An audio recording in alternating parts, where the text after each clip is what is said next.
평소에 하던 대로 수업을 해주시면 됩니다. 긴장은 저의 목, 여러분들은 열심히 잘 배워가면 돼요. 알겠죠? 네. 오늘 수업, 우리 지난 시간에 인공지능에 대해서 얘기했습니다. 인공지능. 인공지능의 개념에 대해서 한번 얘기를 해볼 건데요. 지난 시간에 배운 인공지능이란 우리 김지훈 학생 한번 얘기해볼까요? 지훈이가 생각하는 인공지능이란?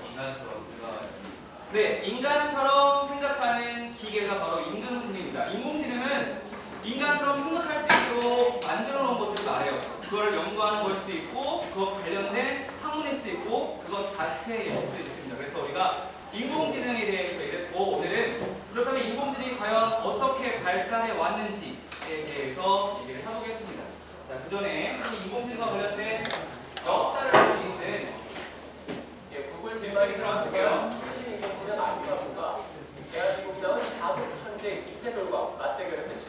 인간과 컴퓨터 간의 대결은 거의 50년 전부터 시작됐다고 합니다.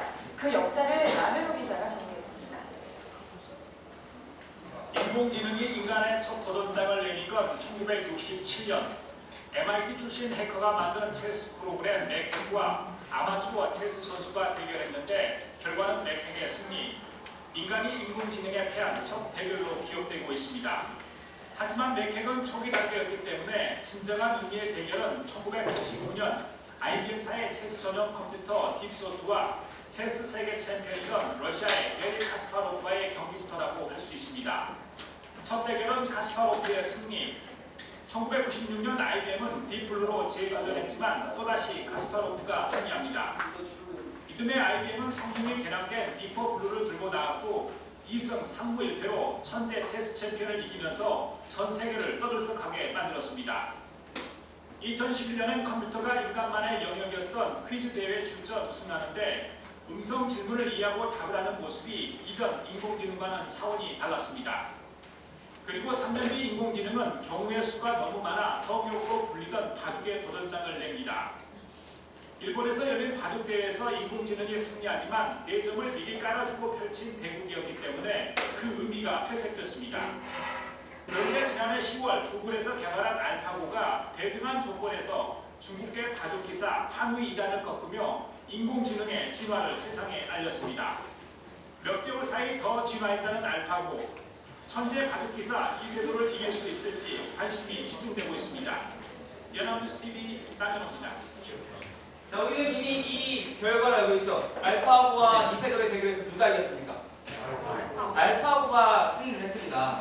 사실 이 인간과 인공지능 대결의 역사는 인공지능이 개발이 돼 1990년 잡아서 안 보이지만 1960년대부터 올라가요. 50년의 역사에 있어서 많은 대결이 있었는데 그 개발이 되고 나서 인간을 이기는 속도가 점차 짧아지고 있다는 것을 우리는 뉴스를 통해서 확인할 수 있었습니다. 처음에 이 대결이 시작되기 전 3월달에 대결이 있었는데 3월 초에 나온 신문기사였어요. 인공지능이 과연 퀴즈에서는 인간을 7년, 체스에서는 30년 걸렸는데 바둑에서는 기사들은 47년이 걸릴 것이라고 예상했지만 실제로 2년 만에 이기게 되었습니다. 인공지능이 그만큼 빠르게 발전하고 있습니다. 그래서 선생님이 여러분들의 이 수업의 목적을 다시 한 번 얘기하지만 앞으로 인공지능이 여러분들이 어른이 되고 사회에 나가는 그 시점, 앞으로 3년, 돌게는 7년 뒤에는 지금도 더 많은 영역에서 인공지능이 활약을 하고 있을 거예요. 그래서 여러분들이 진로를 선택해야 되는 그 시점에 우리는 반드시 고려해야 돼요. 인공지능이 과연 이 일을 할 수 있을까 없을까. 여러분들의 진로와 관련되어 있는 중요한 내용이기 때문에 우리가 이 수업을 하고 있습니다. 학습지에 들어가 있는 읽기 자료예요. 선생님이 이 읽기 자료를 낸 이유는 여러분들 집에 가서 읽어주는데 중요한 거는 인간의 2000년 걸리는 학습의 그 양을 인공지능은 단 3년 만에 했다는 사실입니다.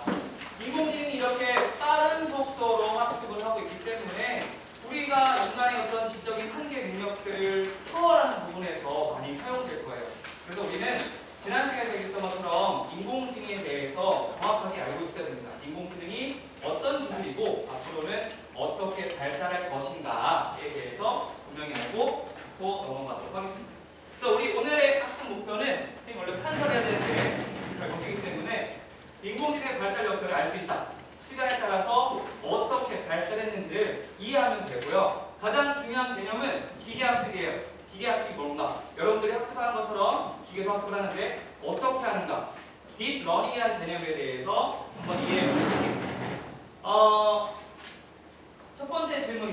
이 질문을 통해서 우리가 계속 문제를 풀어갈 건데 강아지와 고양이 여러분들 머릿속에 그 개념을 생각해보세요. 강아지와 고양이는 어떻게 구분할 수 있을까요? 어떻게 구분할까요? 지금 머릿속에 막 떠오르죠? 최번 뭐? 생김새 다니엘 네? 염색 채소? 아 굉장히 생각해요. 아, 또 뭐 있어요? 또 뭐 있어요? 뭐였을까? 항상 우리 편하게 얘기해보세요. 고양이는 귀가 위로 올라가 있고 강아지 내려가 있다. 여러 가지 특징이 있어요. 물론 그 시베리안 허스키 같은 강아지 보면은 귀가 올라가 있죠. 여러분들은 강아지와 고양이를 지금 쉽게 구분할 수 있는데 인공지능이 과연 어떻게 구분했는지 시대별로 발전하는 역사에 대해 선생님이 한번 얘기해 볼게요. 자, 일단 인공지능은 1950년대부터 개발되어서 지금 2000년대 넘어서 2016년까지 와 있습니다. 반복이 크게 세 개의 단계로 구분되었어요. 첫 번째 시대, 두 번째 시대, 세 번째 시대로 오르락 내리락 오르락 내리락 하면서 발달했고 왜 발달되었고 쇠퇴였는지 그걸 한번 게임을 통해서 한번 알아보도록 하겠습니다. 이 어려운 개념이기 때문에 여러분 쉽게 게임을 하면서 하면 이해가 잘 될 것 같아요. 학습지에 보면은 미력 게임이 있습니다. 각 페이지 있습니다. 미력 게임을 한번 간단하게 풀어볼게요. 종이 치면 하던 걸 멈추세요. 차 페이지 찾았죠? 준비 시작 땡 찾았죠? 풀었죠? 금방 풀죠? 굉장히 간단한 미력 게임이 여러분 보면 풀리는 거예요. 이거 사실 어려운 거 아니죠? 여러분들은 이 미로를 푸는데 약 0.8초 정도밖에 안 걸렸을 겁니다. 보면 답이 나와요. 굉장히 쉬운 문제였어요. 이 인공지능은 과연 이 문제를 어떻게 풀었을까? 이제 얘기할 건데 인공지능은 이 미로를 처음에 보고 분석을 해요. 우리가 아까 계속 그 경우의 수 나오는데 1세대 이 인공지능 사람들은 경우의 수에 대해 어떤 집중을 했습니다. 이 문제를 보고 시작과 도착 지점에 대해서 먼저 입력을 해요. 야, 시작은 여기야. 컴퓨터야, 시작은 여기고 도착해야 되는 목표는 여기야. S에서 시작해서 너는 G를 찾아야 돼. 이게 목표예요, 이게. 그러면은 경우의 수 첫 번째에서 갈 수 있는 길 몇 가지가 있나요? 두 가지가 있죠. 각각의 지점에 대해서 점으로 표시합니다. 알파벳은 선생님이 여러분 이해하기 쉽게 한 거고 인공지능 같은 경우는 어떤 특정 기호를 매겨요, 본인이. 그래서 경우의 수를 찾아가는 게임을 시작해요. 컴퓨터가 스스로. 자, S에서 경우의 수 몇 가지가 있죠? 두 가지가 있죠. 자, S에서 기록. D에서 경우의 수 몇 가지가 있죠? 두 가지가 있죠. 그럼 일단 I로 가볼게요. I, 경우의 수 있어요, 없어요? 경우의 수 없죠? I가 G와 같나요? 다르죠? 그러면 땡 돌아갑니다. D에서 다른 경우의 수 H로 옵니다. H, 경우의 수 몇 가지죠? 두 가지가 있습니다. E와 J가 있죠. 그럼 J, 경우의 수 있나요? 없죠? 그럼 J가 G와 같나요? 다르죠? 그러면 땡 돌아갑니다. H에서 E 경우의 수 있어요? 없어요? 없죠? 그럼 E가 G와 같아요? 다르죠? 그러면 E는 땡. 여러분들 지금 이동 선생님이 언제까지 할까? 이거 굉장히 지루한 게임이죠? 이거를 반복하는 겁니다. 계속 찾아가는 거예요. 이렇게 S에서 G까지 찾고 있는 과정. 탐색하는 거예요. 탐색해서 이런 식으로 자기가 어떤 나무 형태를 만들어내요. 탐색 풀이라고 하는데 모든 경우의 수를 탐색해서 최적의 답을 얻어갑니다. 그래서 해보니까 SACG로 가면은 답이 나왔어. 그래서 인공지능은 다음부터 이런 똑같은 미로가 나왔을 때 항상 SACG로 접근하는 겁니다. 근데 모든 미로가 이렇게 풀릴까요? 모든 미로가 풀릴까요? 이렇게? 이런 미로 풀려면 어떻게 할까요? 여러분 지금 풀 수 있죠? 네. 그쵸? 여러분 풀 수 있을 겁니다. 하지만 인공지능은 굉장히 오래 걸리는 문제입니다. 그쵸? 경우의 수를 이용해서 접근한 사람들 간단한 체스 게임 혹은 뭐 장기 이런 거에서는 쉽게 이길 수 있었어요. 경우의 수가 적기 때문에. 그렇지만 개와 고양이를 분리하는 문제에 있어서 경우의 수가 있을 수 있을까요? 자, 공을 던졌을 때 강아지는 물어오고 고양이는 지가 갖고 논다. 그러면 지가 갖고 노는 건 개일 거예요. 고양이고 물어오는 건 강아지야. 이렇게 할 수 있을까요? 모든 강아지가 물어올까요, 얘가? 아니죠. 이 경우의 수를 가지고 세상 만사를 풀 수 있는 경우가 없어요. 이거 렉 걸린 거 아닙니까? 컴퓨터가 어떻게 되는 거야? 그죠? 컴퓨터가 어떻게 되는 거야? 컴퓨터가 당황하는 거예요. 이거 더 이상 풀 수 없는 문제이기 때문에. 그래서 1세대 추론하고 탐색하고 하고 경우의 수로에서 폴더한 시대는 어떻게 되죠? 끝이 납니다. 막이 내려요. 그 다음에 이제 2세대로 넘어갑니다. 약 10여 년 가까운 연구를 했지만 더 이상 세상의 모든 문제를 풀 수 없는 겁니다. 경우의 수로. 그래서 2세대.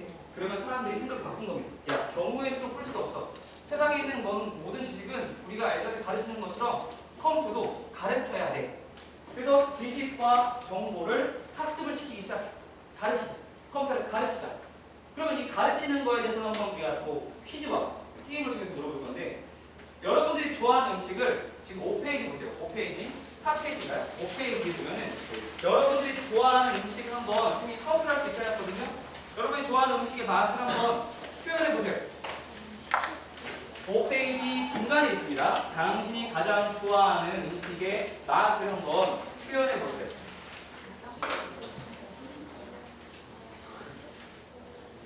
삼겹살일 수도 있고, 치킨일 수도 있고, 떡볶이일 수도 있고. 맛을 표현하는데 그렇게 어렵지 않죠? 생각해보세요. 이거 점수 시간이니까. 그 맛을 한번 표현해보세요. 네. 그만할게요. 역시나 그만하겠습니다. 그 맛을 표현하는데 여러분 그렇게 어렵지 않을 거예요. 우리 공통적으로 좋아하는 거. 야식. 치킨 한번 생각해볼까요? 치킨 어떤 치킨 좋아해요? 프라이드도 있고 양념, 간장 할게요. 왜냐면 제가 좋아하니까. 간장 치킨의 맛은 어떻게 표현할 수 있을까요? 짜다, 짭조름하다, 짭짤하다, 달콤하다, 달큰하다.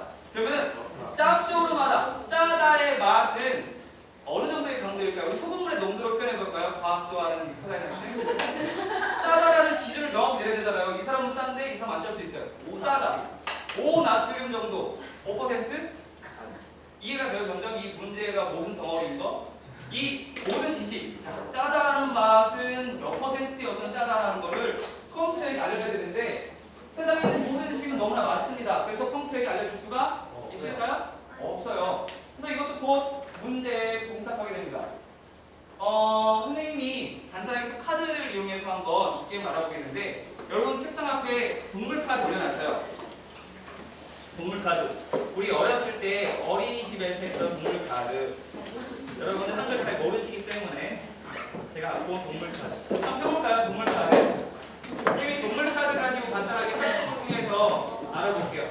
자, 동물 카드에는 총 82장의 카드가 들어있는데 곤충, 물고기, 여러 가지 생명체가 들어가 있습니다. 그럼 이제 선생님의 기준에 의해서 한번 분리해 볼게요. 카드 한번 친구들끼리 나눠보세요. 이제 저의 기준에 의해서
무당벌레 같은 경우는 사진 속에 날개가 우리가 있잖아. 사진 속에 날개를 했어요, 안 했어요? 없다고 생각하세요, 그러면? 없다고 생각하세요?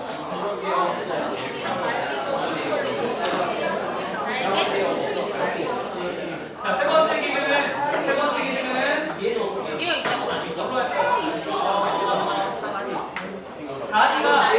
다리가 6개인 것. 날개가 없으면서 다리가 6개인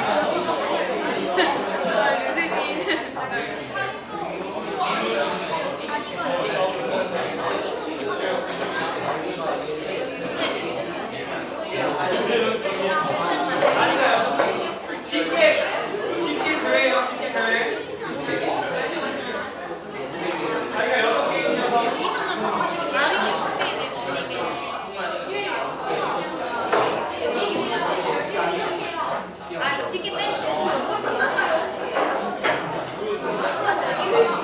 자, 점점 크고 빨라집니다. 네 번째, 몸이 검정색인 것.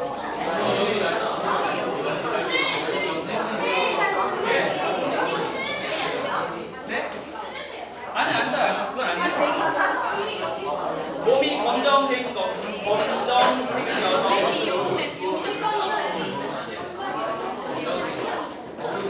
다섯 번째 기준은 머리, 가슴, 배가 명확하게 구분되는 것. 머리, 가슴, 배가 명확하게.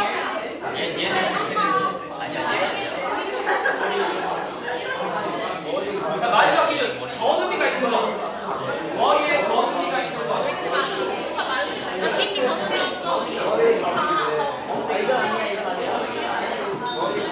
자, 들어볼까요? 정답까지? 들어보세요. 가장 정답을 생각하는 것들. 태권도리, 사슴벌레, 개미, 사슴벌레, 개미, 사슴벌레, 개미, 사슴벌레, 개미. 여기는 지금 굉장히 당황했고, 달팽이 아니에요, 달팽이. 개미가 나와서 완전 당황했어요. 여기서 저거 벌 나올 수 있으니까요. 자, 카드 잠깐 내려놓을까요? 카드 내려놓으세요. 봐봐요, 여러분. 82장의 카드를 분류하는 지식을 선생님이 6개밖에 안 했는데도 불구하고 6개의 지식 가지고 카드를 분류할 수 있는 명확한 게 만들어져요, 안 만들어져요? 혼동이 생겨요. 어떤 친구들은 갑자기 막 달팽이가 튀어나오고 어떤 친구들은 선생님이 분명히 날개가 없음에도 불구하고 벌을 드는 친구도 있어요. 이게 이 세대의 지식의 한계예요. 이 시대의 지식의 한계예요. 지식을 가르치려고 했는데 명확하게 구분 지을 수 있는 분류할 수 있는 지식이 없습니다. 아까 얘기했던 것처럼 짠맛을 표현하라고 했더니 짠맛의 기준이 뭔데? 라고 명확하게. 그래서 보세요. 그럼 강아지와 어디 갔죠?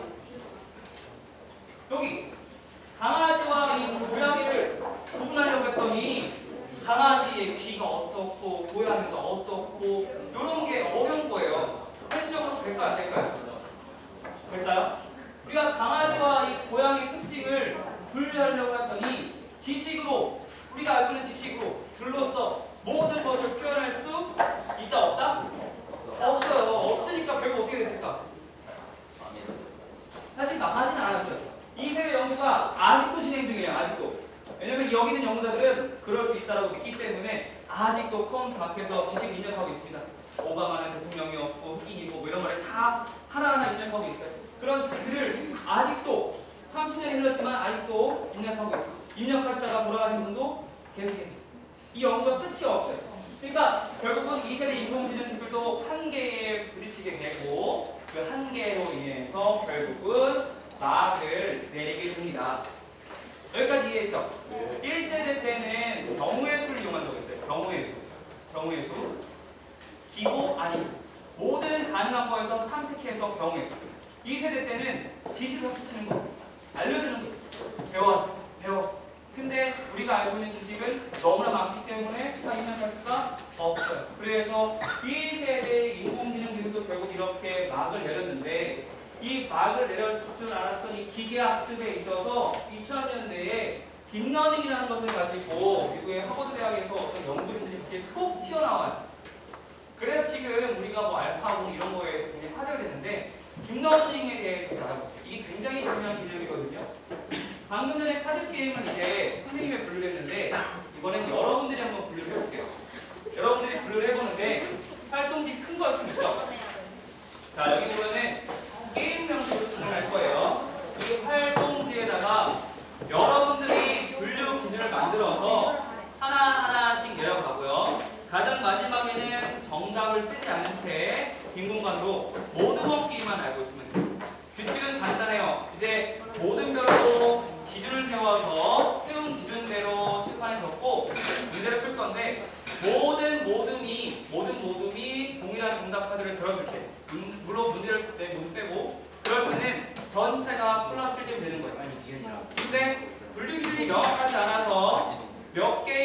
정답이 맞고 나머지 모두 틀렸을 때는 마치 모두만 플러스 1점. 이해돼요? 모두가 틀렸을 때 0점을 하겠습니다. 그래서 가산점을 받아서 가장 많이 본 모두는 알파 점수, 가산점 해서 가산점 주겠습니다. 이해했죠? 질문! 활동을 잘 모르겠다. 선생님 지금 제가 뭘 하는지 모르겠습니다. 그냥 제가 돌아다니시니까 질문하세요. 그때 그때마다. 자, 지금부터 여기 있는 거 카드 한번 채우면서 기준 만들어 보시고 작성해 보세요. 시작.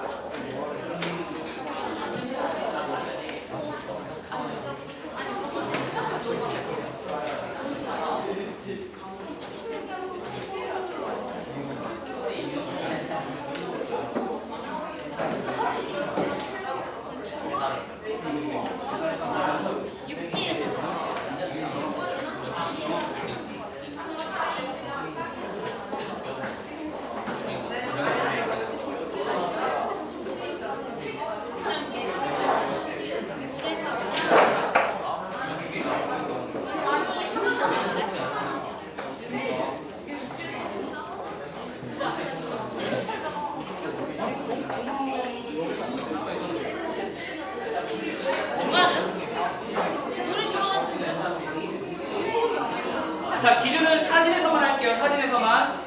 뭐 저는 어미가 날라다니는 거 봤어 이런 거 없어요. 사진만 가지고 82장의 사진만 가지고 하겠습니다.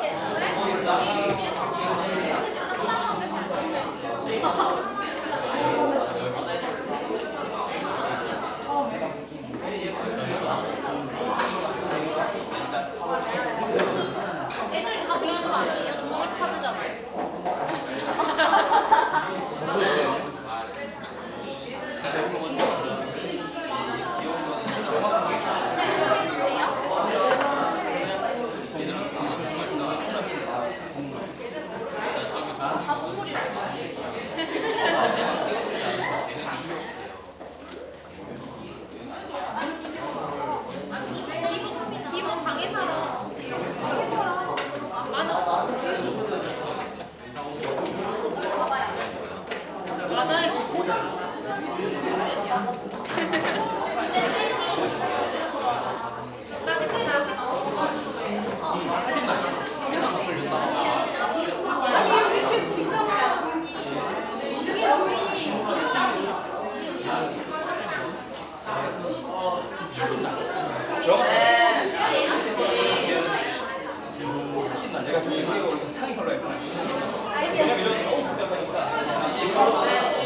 여기서가 분류하시면 그래 아까 나비도 날개 안 폈는데.